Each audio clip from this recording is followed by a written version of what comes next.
اسكندراني جميل مليان معاني مليان معاني. فن اسكندراني اسكندراني اسكندراني جميل مليان معاني مليان معاني. وقناة اسكندرية هي اللي مفرحاني وقناة اسكندرية هي اللي مفرحاني. الفن اسكندراني اسكندراني اسكندراني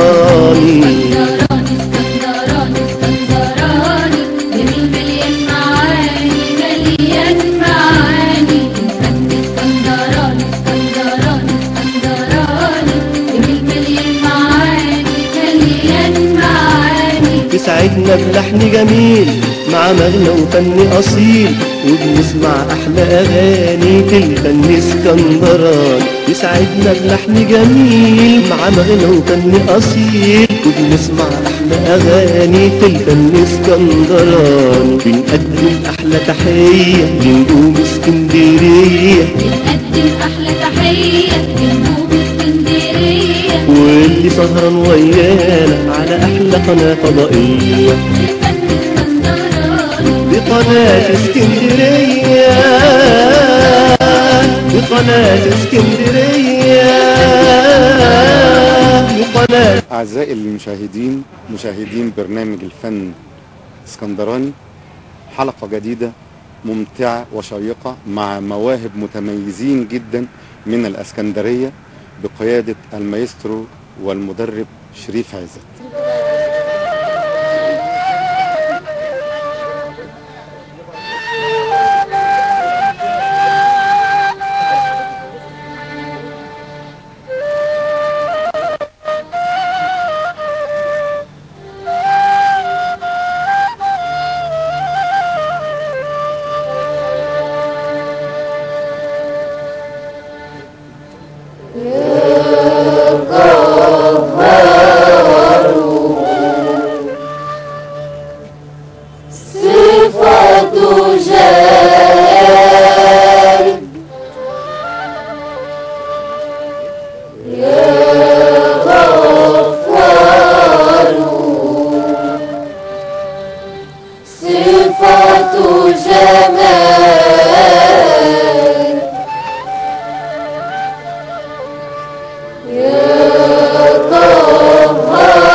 شريف عزت مايسترو ومدرب فرقة شباب المستقبل لمديرية الشباب والرياضة. أهلا وسهلا بالأستاذ شريف عزت المايسترو المعروف على مستوى الإسكندرية في المواهب المتميزة اللي احنا استمعنا إليها من شوية. وأحب باسم كل الاسكندريين إن نرحب بيك في البرنامج المتميز، واسمح لي إن احنا نبتدي من نقطة انطلاقة الأستاذ شريف عزت، إزاي وفين؟ اولا يا استاذ احمد انا سعيد ان انت بتسجل معايا. تسلم لي. مستضيفني النهارده، شرف ليا ان المطرب الجميل احمد عبدون اكون انا في استضافته. دي حاجه اولا قبل كل شيء انا سعيد بيها بصراحه يعني. تسلم. البدايه بتاعتي كانت في الشباب والرياضه من 8 سنين، كان في مركز اسمه مركز شباب السيوف. ابتديت اعمل فرقه هناك وابتديت ادرب مركز، وابتديت واحده واحده اطلع بيهم لحد بعد كده ما رحت مركز شباب سموحه، بعد كده رحت الانفوشي، بعدين رجعت سموحه تاني. عملت فرقه وهنا عملت فرقه في السيوف وسبتها، وعملت فرقه في سموحه وسبتها. بقيت في كل مكان اعمل فرقه واطلع مواهب جديده واكتشفها واسلمها لحد تاني، وغيره وغيره. غير ما باخدش مثلا، باخد الولد في سن صغير جدا ابتدي اطلع بيه واحده واحده، اعلمه الطبقات والمقامات واحفظه. اهم حاجه يكون صوته كويس والباقي يبقى سهل بالنسبه لي. دي بدايتي كانت في تمام. اه الحقيقه يعني انا احب انوه للساده المشاهدين ان انا يمكن اختلفت على المسمى بين الاستاذ شريف عزت على مسمى الفرقه، وهو مسميها شباب المستقبل، الا انا قلت له انا فعلا شايفهم بشكل شخصي نجوم المستقبل. ويمكن الساده المشاهدين هيشوفوا جهد الاستاذ شريف عزت على الشاشه من خلال فرقته، الا انهم ان انا بتوسم واتوقع لهم بمزيد من النجاح والجميل اللي ممكن اشيد بيه برضو بشكل شخصي، ان في هذا العمر الذي يمكن لا يتعدى 20 عام ويغنوا بنفس المفردات الفنيه جدا المتميزه الجميله دي. فما بالك انا لسه بقول لاحد الزملاء يعني تخيل ان 5 سنين او 7 سنين الكوادر الجميله دي هتبقى ايه؟ فانت متوقع ايه للفرقه دي؟ والله انت يا استاذ احمد قلت حاجه مظبوطه جدا. انا واخد الولاد دول اكبر حد فيهم عنده 16 سنه، في 13 في وسطهم وفي 15 في 16، كلهم بقى لهم 3 شهور 4 شهور بيبتدوا يغنوا يعني مش أيوة. يمكن في واحد بس محمود ابو الدهب اللي بقى له ممكن سنتين معايا، الباقي كله جديد. فانا بدرب وبعلم وبسلمهم لحد تاني يستلمهم مني.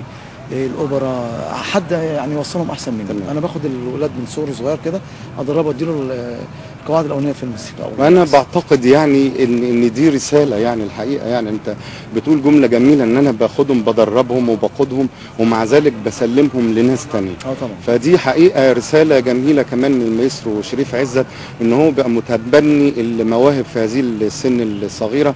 ولا يفوتني ان انا اقول ان انا فعلا حضرت خارجيا يعني خارج البرنامج حفلات كتيره جدا للمايسترو شريف عزت، وامتعنا كتير قوي في الحفلات. ومن خلال ده يعني عايز اسالك، انا شفت وقدامي كم كتير جدا من الدروع والتكريمات، احب ان انت تتكلم عنها تفصيلا، ان انت يعني حصلت عليها فين وامتى ومن خلال ايه؟ هو اول حاجه خدتها كانت في نادي الاولمبي.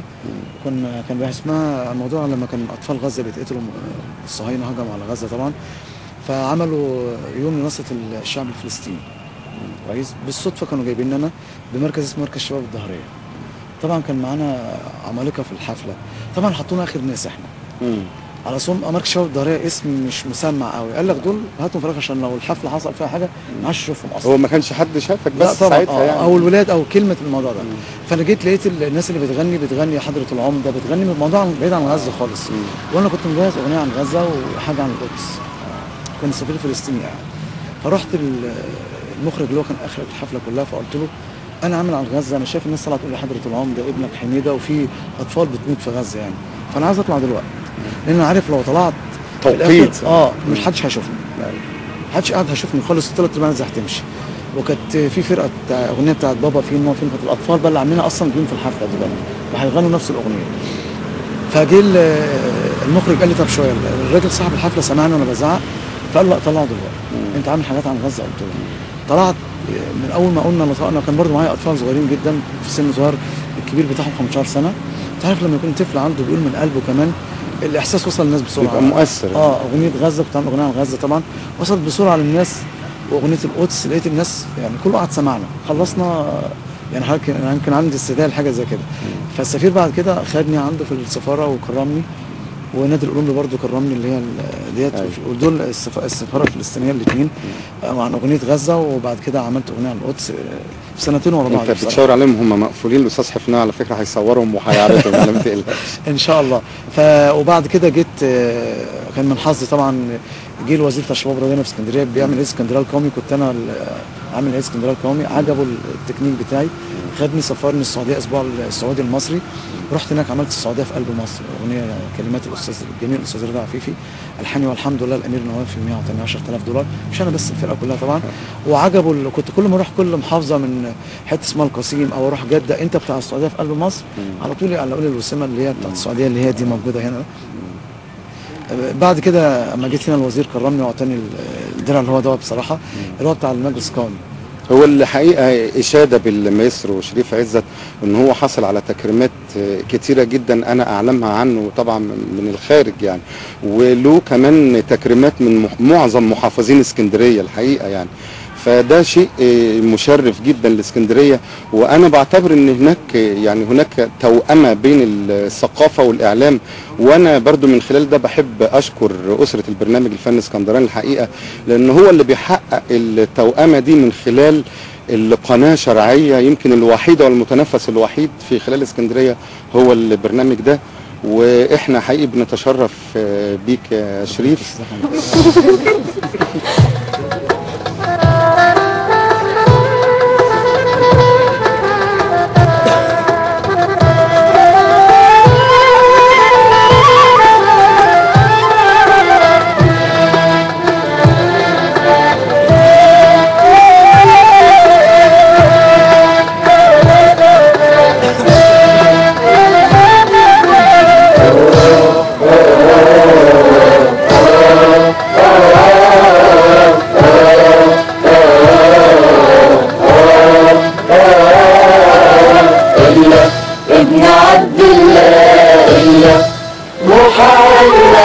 محمد المصطفى نحن فداك، نحن فداك يا رسول الله، يا رسول الله. إياك ابن عبد الله، إياك محمد المصطفى نحن فداك، نحن فداك يا رسول الله، يا رسول الله. الدين ده أعظم دين، اشهد وقول يا زمان على النبي الإنسان، النبي اللي موصي بالعطف على الغلبان. الدين ده أعظم دين، اشهد وقول يا زمان على النبي الإنسان، النبي اللي موصي بالعطف على الغلبان، بالعطف على الغلبان. إياك ابن عبد الله، إياك محمد المصطفى نحن فداك، نحن فداك يا رسول الله، يا رسول الله. الدين ده أعظم دين يا أمة الإسلام، على الدنيا السلام، قولوا للإساءة كفاية كتير قوي وحرام. الدين ده أعظم دين وصانا بالخيرات، أهل البشر إخوان، دعوة سلام ومحبة كتب سطرها الله، كتب سطرها الله. إياك ابن عبد الله، إياك محمد المصطفى نحن فداك، نحن فداك يا رسول الله، يا رسول الله. الدين ده أعظم دين، اشهد وقول يا زمان على النبي الإنسان، النبي اللي موصي بالعطف على الغلبان. الدين ده أعظم دين، بيه البشر عايشين، الكل متساويين، مسك الختام يا محمد، ومش كلام وخلاص، ومش كلام وخلاص. إياك ابن عبد الله، إياك محمد المصطفى نحن فداك، نحن فداك يا رسول الله، يا رسول الله. الدين ده أعظم دين يا واسع الرحمات، صبرنا على الإساءات، وصل كلامنا يا ربي، ساعدنا يا الله. الدين ده أعظم دين، اشهد وقول يا زمان على النبي الإنسان، على النبي اللي موصي بالعطف على الغلبان، بالعطف على الغلبان. إلا ابن عبد الله، إلا محمد المصطفى، نحن فداك، نحن فداك يا رسول الله، يا رسول الله. الدين ده أعظم دين، كان آخر رسالات والأنبياء إخوات، ما هو عيسى ويا محمد رسالة جابها الله. الدين ده أعظم دين، لكل يجي يشوف دعوة نبي يعطوف، نبي كان بيسامح في أي حد أذاه، في أي حد أذاه. إلا ابن عبد الله، إلا محمد المصطفى، نحن فداك، نحن فداك يا رسول الله، يا رسول الله، يا رسول الله، يا رسول الله. احب ان انت فعلا يعني تلقي ضوء اكثر فيما تتمناه من القائمين على الثقافه لفرقتك. هو انا يا استاذ احمد، انا يمكن اول حاجه بمنتهى الصراحه، يمكن هنا في اسكندريه انا مش واخد حقي قوي. لما بطلع القاهره وبروح المجلس القومي او وزاره الشباب بلاقي نفسي بجد يعني. لما بسافر السعوديه، لما سافرت اريتريا، لما سافرت الامارات، بحس بقيمتي. هنا في اسكندريه يمكن لا، قيمتك طبعا محفوظه والكل عارفك كويس. هنا الحمد لله وعارف انت استاذ اعمالك. احمد من الناس الجميله جدا. اول برنامج هنا كمال فن اسكندراني، المخرج والمعده الجميله اللي انا بحترمها جدا استاذه اماني عزت، دي من الناس الجميله اللي بحبها جدا بصراحه، اختي بالنسبه لي طبعا. يمكن هي اللي بتدينا الفرصه. وطبعا كان الاحسن الاجمل حاجه النهارده ان حضرتك موجود ومستضيفني المطرب الجميل احمد عبدون اللي انا قاعد معاه دوت.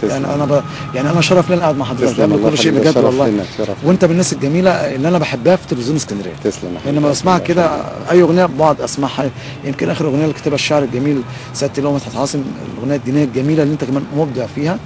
فانا اتعاملت معاك مرتين، فانا سعيد ان انا قاعد مع حضرتك قبل كل شيء. تسلم. ويعني انا بيحضرني معلش مقوله بما انك قلت الكلام الاخير دوت، ان يعني الاسكندريه هي ام الفنون. بالظبط كده. فبيعز على كل فنان في الاسكندريه ان الاسكندريه تبخل على ابنائها بالشهره والاضواء، وان هي تعد للقاهره. يعني انا لو حصرنا كل المعروفين في القاهره هنلاقيهم سكندريين. بالظبط كده. ومن هنا بيجي السؤال، ان ليه اسكندريه بتبخل على ابنائها بالاضواء والشهره؟ حقيقه في كوادر فنيه كتيره جدا جدا. فليه ما يزيدش البرامج الفنيه الاسكندريه؟ ليه ما يبقاش في متنفسات كتيره للاعمال المتميزه في اسكندريه؟ ونرجع للحقيقه للمايسترو شريف عزت والمتميزين، وبعدين بيجمع بين 3 اشياء. يعني فعاده في الفرق الموسيقيه كلنا بنعلم جيدا ان المايسترو له دور، المدرب له دور، الملحن له دور. شريف عزت احب اقول للساده المشاهدين انه بيجمع بين ال3، ان هو بيلحن معظم برنامجه، بيدرب فرقته عليه، واخيرا بيقود الفرقه. فده جهد انا بعتبر انه جهد ثلاثي الابعاد، ومن هنا بتبقى انطلاقه جميله جدا للمخلصين للفن في الاسكندريه. ده جهد جميل وموفق ومتشاف طبعا جدا، واحنا بنتمنى لك طبعا يعني المزيد من النجاح. وانت كمان مش ناقص نجاح، انت ما شاء الله يعني كم دروع.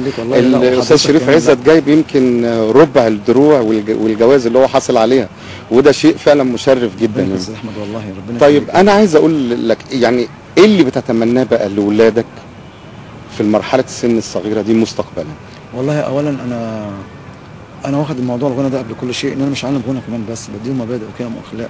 كمان بعلمهم كلمه الانا دي ننسوها خالص، روح المجموعه. يعني انت غنيت النهارده ما غنيتش مفيش مشكله، زميلك طلع غنى كانك غنيت بالظبط. انا ملاحظ فعلا روح التعاون في العرض اللي حضرتك عملته جميل جدا. وحضرتك قلت كلمه، المدرب مش لازم يكون مدرب مزيكا وغنى بس، كمان الناحيه النفسيه مهمه جدا للانسان، لازم اديها له واحسسه ان انا حاسس بيه، لان طبعا انت معاك مثلا 30 بنت ولد، مش 30 بنت ولد هيغنوا مره واحده في حفله، فبتتدرب بتخش في الناحيه النفسيه معاهم واحده واحده، وبتديها بتكلمها وتفهمها عشان الناحيه النفسيه عندها مرتاح نفسيا. سيكولوجيا. لان في ولد كان موجود في فرقه في اسكندريه، قال لي يا استاذ شريف انا قعدت في الفرقه دي سنتين، المدرب ما كانش عارف اسمي، عمره ما قال لي اسمي، كان دايما يقول لي يا فلان، ما تقوليش يا فلان، تعالى ما تقولش اسمي، حضرتك من في اسبوع عارف اسمي. الحته النفسيه دي للبنت والولد مهمه جدا. طبعا. فانا الحمد لله الحته دي كمان، وحته كمان انا بديهم الغنى احساس ومشاعر قبل ما يكون صوت، وبالذات انت وزميلك او زميلتك معاك تحافظ عليها وتخاف عليها، وحتى لو حبيت زميلتك ايه المشكله، مش عيب، بس يبقى في ارتباط بخطوبه ان شاء الله. يعني احنا عندنا يوم 18 في بنت من عندنا وشاب جاي من عندنا خطوبتهم 18 مع بعض. مبروك دينا ومصطفى يوم 18 واحنا نعمل الحفله، وحضرتك معزوم ان شاء الله. ان شاء الله اتمنى تيجي معانا ان شاء الله. انا عايز اعمل ايه بقى في اللي جاي؟ نفسي اغير شكل الغنى شويه، يعني بمعنى ان انا عايز الغنى والولاد واقفين، انا مش عايز شغل اكاديمي كتير، لان كله بيعمل اكاديمي، بعمل الغنى بحركه، يعني زي ما حضرتك انا حبيت النهارده ادي حته بسيطه بس ان احنا بنغني يبقى في حركه، في حركه مع الغنى، في رقصه بسيطه بالايدين كده، نغير الشكل شويه، ويمكن ادي حاجه كمان، ممكن بالغنى اللي انا بعمله اعالج مشاكل كتير قوي. يعني انا اعمل حاجه على الميه، كنت نقطه ميه، عامل حاجه على البيئه، عامل حاجه لمرضى السرطان. مصر طبعا مشكلتنا دلوقتي مصر، هو في الحقيقه هو اللي سبقني الاستاذ شريف عزت في السؤال بالاجابه. يعني انا كنت عايز انوه برضو ان الاستاذ شريف عزت الحقيقه بيقدم قالب جديد في تصنيف الغنوه المصريه. يعني زي ما هو تفضل وقال ان هو اتكلم عن نقطه ميه اللي بتنزل في ترشيد الميه، اتكلم عن القضيه الفلسطينيه، اتكلم عن الحاله الاجتماعيه، اتكلم عن اشياء كتير جدا يمكن بتبعد عنا حقيقه كملحنين، يمكن في الابعاد كل المتعارف عليه الاغنيه العاطفيه، الاغنيه الشعبيه، الاغنيه الوطنيه في شكلها وقالبها وخلاص. لكن الحقيقه ده من الشكل المبهر جدا لشريف عزت، يعني انا حبيته جدا في ادائك للفرقه. يعني الحقيقه اتفضل كمل. يعني انا بحب انا في سمي فرقتي فرقه حاله، لما بنشوف حاله بنعملها، يعني مثلا البلد ظروفها ايه بنبتدي نحضر حاجه ليها. يعني ايام الثوره حضرنا حاجه عن الثوره، بعد الثوره لقينا مصر، الناس بتقول مصر هتموت خلاص، حضرنا حاجه عن مصر. لما جه شهر رمضان حسيت اطفال مرضى السرطان، عملت لهم حاجه اللي كاتبها لي كمان الاستاذ احمد قادر الشاعر الجميل جدا، اسكندري طبعا، شاعر اسكندريه. بالظبط، اعطاني اغنيه جميله جدا اسمها قوينا الله، لحنتها جميله جدا واتسجلت في استوديو. بس اقول لحضرتك حاجه برضه، عندنا مشكله ان حد يعمل لنا فيديو كليب. انت حضرتك مطرب جميل، الفيديو كليب ده مكلف جدا، فدي نقطه برضه. الاغاني بتاعتنا بناخدها ونحطها في الدرج، بتتغنى وكل شيء، وكله دايما يسالني على الاغنيه، احنا شبابك يا مصر، كل ما غنيها في اي حته. الاغنيه دي ما بتبقاش في التلفزيون ليه؟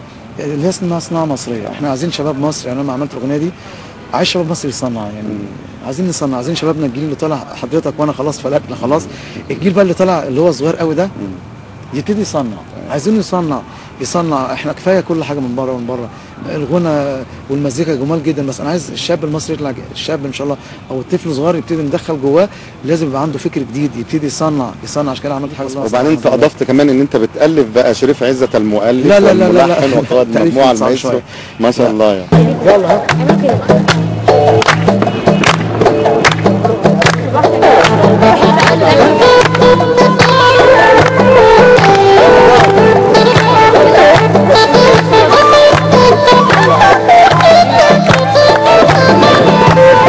إيوشا مندورة من جنا بهرنجس كيريو من جنا سيجري ملا وإنها مورتن لجنا وإنها إيوشا مندورة من جنا بهرنجس كيريو من جنا سيجري ملا وإنها مورتن لجنا وإنها عالشط تستني رايحة فين، ده انا ليكي بغني غنوتي.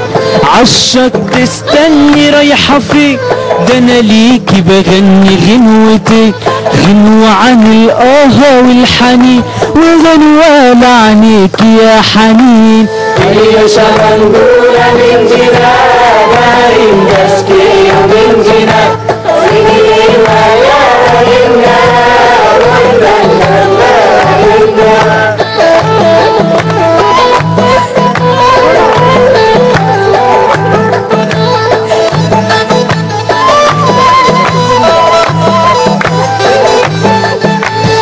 يا شمندورة صبرته ردي وجاوبيني عالسؤال.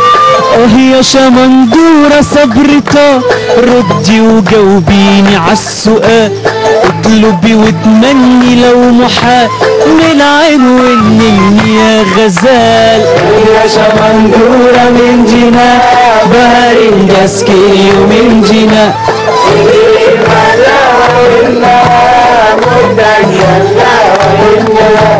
ايو شمندورة من جنا بهرين جاسكي ومن جنا سجري ملا وهنا مرتن لجنا وهنا. ايو شمندورة من جنا بهرين جاسكي ومن جنا سجري ملا وهنا مرتن لجنا وهنا. يا شمندورة صبرته ردي وجاوبيني عالسؤال. يا شمندورة صبرته ردي وجاوبيني عالسؤال. اطلبي واتمني لو محال من العين والنني يا غزال. يا شمندورة من جنا بهرين جاسكي ومن جنا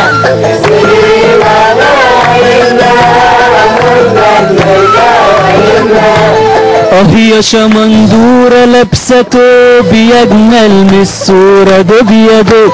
اسمر يا سمارة دبت دوب يا عيون جدارة عالقلوب. ايو شمندورة من جنا بهرين جاسكري ومن جنا سجري ملا وإنا مرتن لجنا وإنا. ايو شمندورة من جنا بهرين جاسكري ومن جنا. شريف عزت، ايه الرسالة اللي تحب توجهها الى القائمين على الفن بمصر كلها؟ اسكندريه، نفسي بتوع اسكندريه يهتموا بتوع اسكندريه، والولاد الصغطاطين الجمال دول نفسي حد يتبناهم معانا. يعني لازم يبقى في قناه شرعيه غير القناه الخمسه، يعني ربنا يكرمهم الفن الاسكندراني والناس الجميله دي اللي داايما بياخدوا المواهب بجد. انا بقول اهو الفن الاسكندراني بالذات هو اللي بياخد المواهب الجميله الصغيره دول ويكتشفهم ويطلعهم. دي يمكن الحاجه الوحيده اللي بنقدر نفك فيها شويه يا استاذ احمد. ومع حضرتك النهارده زي ما جبت لنا النهارده وسمعت الولاد دول، نفسي الاوبرا والناس الولاد الجمال دول حد يشوفهم. يعني تمام. يعني انا احب اضيف رساله الى كل قائمين على الفنون الغنائيه بالاسكندريه خاصه، بما اننا يعني سكندريين، ان ليه ما يتجهوش يعني زمان كان في الكشاف، يعني الكشاف اللي بيكتشف زي في الكورة المواهب زي الكوره، كشافين الكوره ما زال قائمين لغايه دلوقتي، والراعي الرسمي للولاد الموهوبين ما زال موجود. فمن الاولى الفنانين، يعني ليه السكندري يهجر اسكندريه الى القاهره عشان يبحث عن فرصه؟ ليه ما يبقاش احنا لنا دور كسكندريين ان احنا نتبنى الولاد دول؟ وليه يعني انا نفسي كلمه الوساطه دي تمتنع خالص عن كل شك في مصر كلها. صوت جميل جدا، تسلم، صوت جميل جدا. وشايفك برضو انا نفسي، يعني انا بسمع اصوات في القاهره ما بسافر قليله جدا بجد والله، بس هم عندهم الامكانيات وعندهم اعلام بتاعهم، عندهم ناس، يعني صوت زي حضرتك برضو كده استاذ احمد عبدون، الصوت الجميل ده. تسلم. ليه مستخبي في ليه ما يطلعش القاهره وينزل؟ ما برضو نفس المشكله اللي احنا بنتكلم فيها، برضو الاولاد هيطلعوا زي حضرتك وهيوصلوا ان شاء الله، يوصلوا ربع شغلك ان شاء الله، لما يبقوا في سنك برضو نفس المشكله هتقابلهم. نفسنا حد يشوف ولاد اسكندريه، حد يشوفهم ياخدهم في بكتير غير اللي عندي كمان. انا بشوف كتير قوي ولاد اصوات جميله جدا. في حاجه كمان عايز اقول لحضرتك، اتفضل. المدربين، في بعض المدربين عندنا ضباط مباحث. يعني ايه ضابط مباحث؟ واقف على البيست، يعني واقف على البيست راعب الولاد.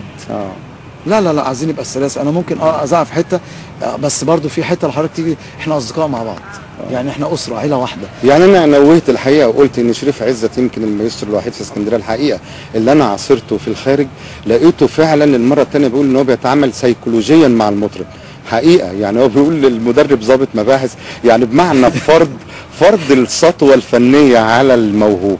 لكن لا، انت لو اعطيته الطمانينه واعطيت له المحبه ان هو يثق في نفسه، من خلال ده هيبقى مطرب شاطر وكويس واديله الثقه يتكلم.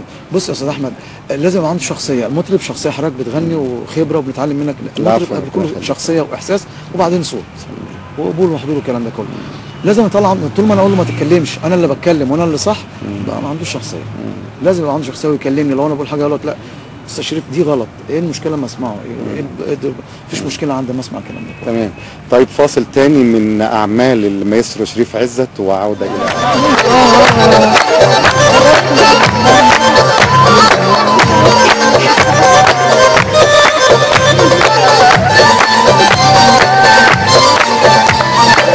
بلدي يا بلدي يا اسكندرية فيك المحاسن والفن غية.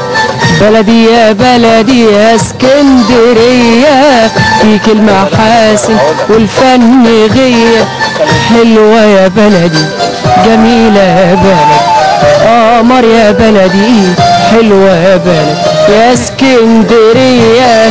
بلدي يا بلدي يا اسكندرية فيك المحاسن والفن غية. بلدي يا بلدي يا اسكندرية فيك المحاسن والفن غية.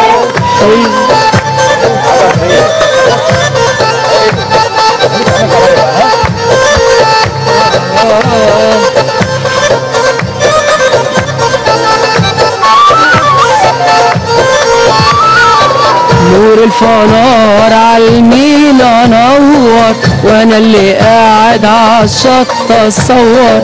نور الفنار عالمينا نور وانا اللي قاعد عالشط اصور. قناتنا الخمسة يا اسكندرية حلوة وجميلة يا اسكندرية قناتنا الخمسة يا اسكندرية حلوة وجميلة يا اسكندرية. حلوة يا بلدي جميلة يا بلدي قمر يا بلدي حلوة يا بلدي يا اسكندرية. بلدي يا بلدي يا اسكندرية فيك المحاسن والفن غية. بلدي يا بلدي يا اسكندرية فيك المحاسن والفن غية.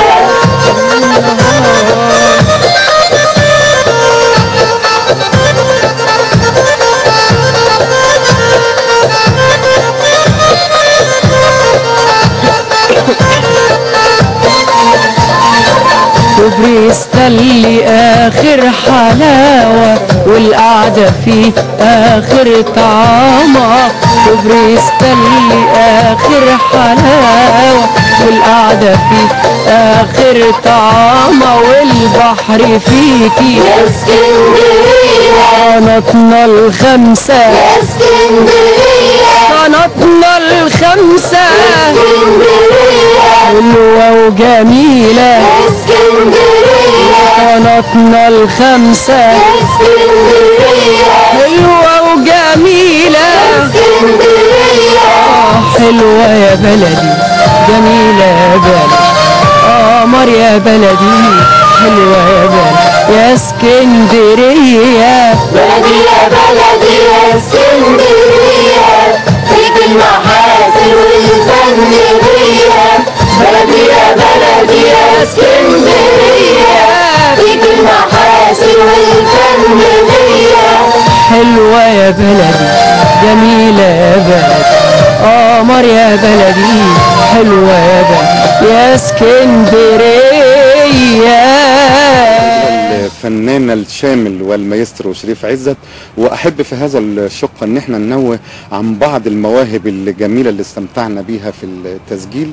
واحب انت تقدم مين بقى من المواهب اللي انت عايز تقدمها في البرنامج. طبعا غاده الجميله البنت الزقطوطه دي اللي حضرتك شفتها جميله جدا جدا. عندها 8 سنين ولقيتها انا بالصدفه بقى لها شهر عندي بتيجي مع مامتها واخواتها عندي في الفرقه يعني. فلقيتها عندها حته التمثيل والحركه والغنى يعني زي سعاد حسني كده ممكن تغني وترقص. شفناها جميله فعلا موهبه جميله. فخدتها وتعالى حبيبتي وقعدت هي بتاعت المسرحيه بتاعت منى زكي حافظاها كلها خلي بالك. يعني ممكن تقولها كلها يعني ما شاء الله هتقولها كلها جميله جدا. ومن خلال ده معلش اسمح لي يعني بالمقاطعه ديت يعني طفله زي دي انا فعلا شفتها يعني اعجاز. لو في القاهره دي كانوا عملوا معاها جميل. لو حد يعني. البنت دي بص دي موهوبه في الحته دي. البنت دي لو حد كمل معاها استاذ احمد وخدها واتبناها هتبقى قنبله في التمثيل. لا شامله بتغني وبتمثل وكل حاجه جميله. اتمنى هو ده حاجه زي كده برضه. وفي طبعا عندي في ناس ما جاتش النهارده. عندي شروق هشام رجب صوت جميل. عندي اشرقت وفي نورهان كاتو دي اللي صغيرتها 15 سنه برضو جميله، وروان وبسنت. عندي مواهب كتيره جدا نفسي، ومصطفى عباس ومدى ابو الدهب، محمد نصر واحمد محمد خميس، اصوات جميله جدا واسكندرانيه متاصلين يعني. فاتمنى الحاجات دي الناس دي تشوف. بس انا غاده دي اتمنى طبعا حضرتك تتفرجوا عليها وتشوفوها، ممثله خطيره. طيب نشوف مع بعض الطفله الجميله المعجزه غاده من فرقه المايسترو شريف عزت. شوف يا شربات، ماني شايفة واني عامية. انا مش قصدي تشوفي يعني تبصي، انا قصدي اقولك يعني خليكي معايا. ماني معاك واني سبتك ومشيت. انا مش قصدي تخليكي معايا يعني تفضلي، انا قصدي اقولك يعني فوقي. ماني فايقي واني ضاربة بانج ولا بس بقى. بس انت ايه لسانك ده مبرد؟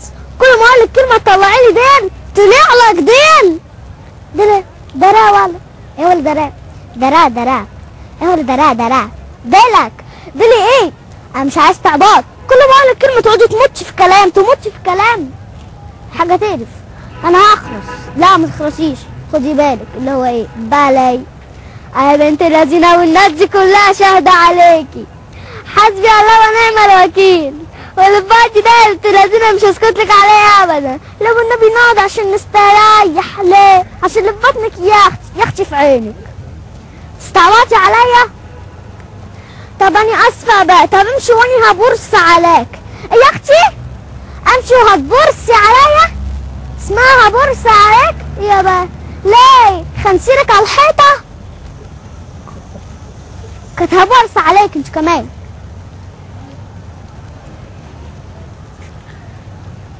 يا ظالمني. انا ظالمك مفتري. انا مفتري لكش خلاص بقى. بس شباب، باكينام لما كانت بتمشي اكنها بتقول لنفسها انا باكينام واني واثقه في نفسي. انا باكينام واني واثقه في نفسي. واثقه في نفسي؟ ايوه واثقه في نفسي. اللي واثقه في نفسي ده روسي ده. ايه واثقه في نفسي؟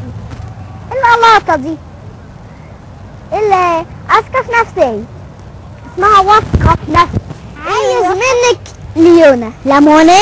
لا ليمونة ايه؟ بقول يونا. ايوه استك يعني دي سهل الاستك دي، واني بعرف اعمله والله. كده هتبعتلي زي الرز. ما تقولش رز، قول عدس.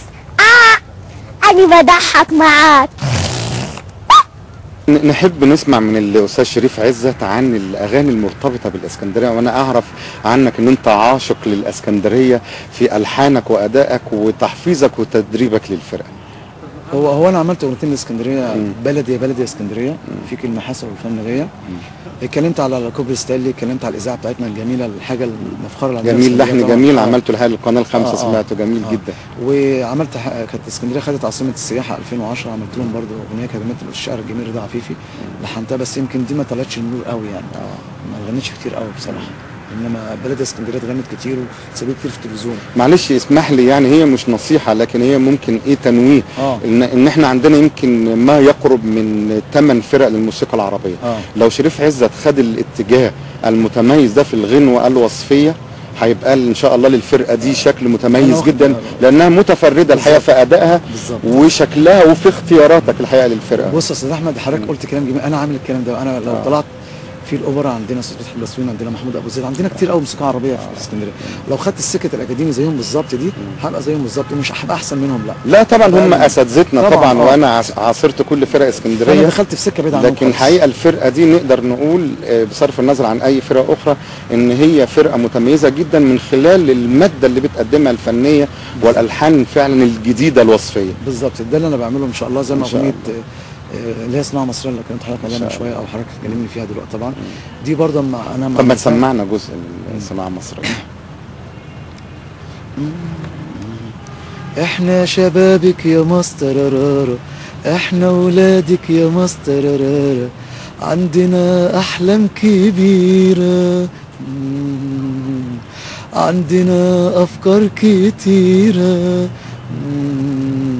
احنا صناعة مصرية، احنا صناعة مصرية، احنا صناعة مصرية، انا نفسي اكون مهندس تيرارارا وافكر واهندس تيرارارا انا نفسي اكون مهندس تيرارارا وافكر واهندس تيرارارا واصنع عربية صناعة مصرية واصنع عربية صناعة مصرية واحنا شبابك يا مصر احنا شبابك يا الله. مصر.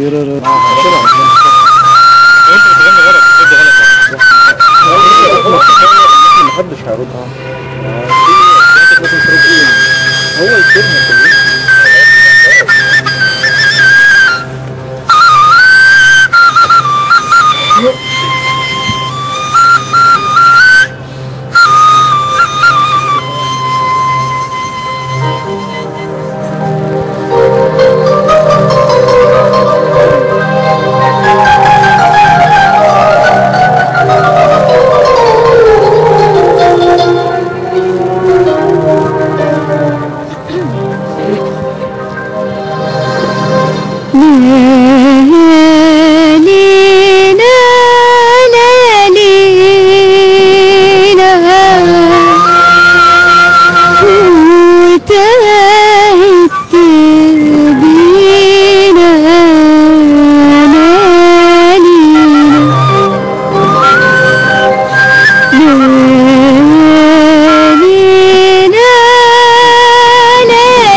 بينا تاهي ليلينا ليلينا وقلنا نرسي على مينا وتاهي بينا تاهي ليلينا ليلينا وقلنا نرسي على مينا مشينا ودينا من غير أهالينا ولا حد بيسأل فينا مشينا ودينا من غير أهالينا ولا حد بيسأل فينا وتاري الدنيا غدارة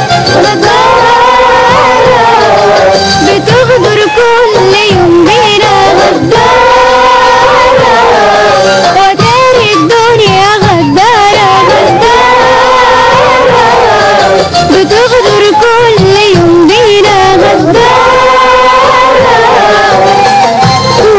جيتي علينا دنيا جيتي علينا دنيا وجيتي كتير على ناس قبلينا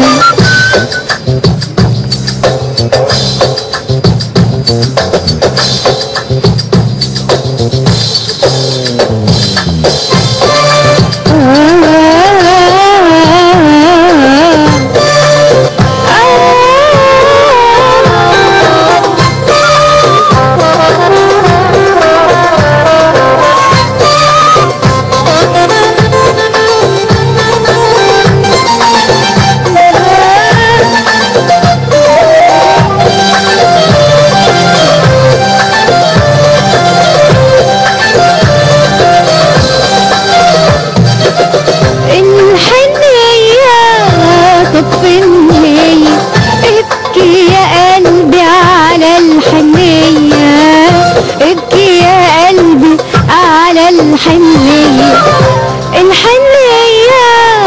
طب فين هي ابكي يا قلبي على الحنية ابكي يا قلبي على الحنية هي الدنيا جرى فيها ايه دي جرى فيها ايه وجرى فيها ايه حتى الناس صبحت مش هي حتى الناس صبحت مش هي راحت فين الكلمة الحلوة راحت فين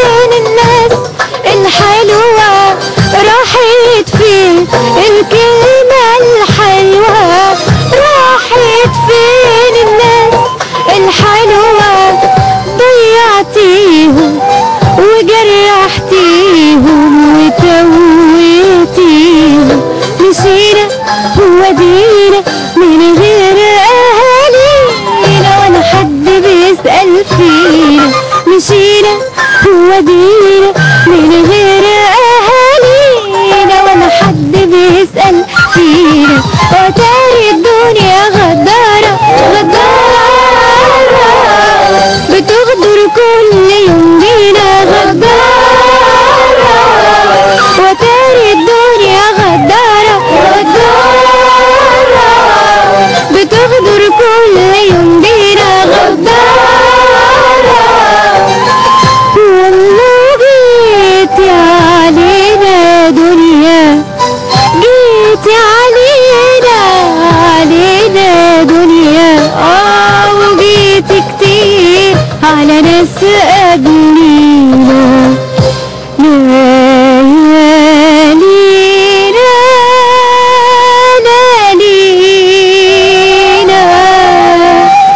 وتاهت بينا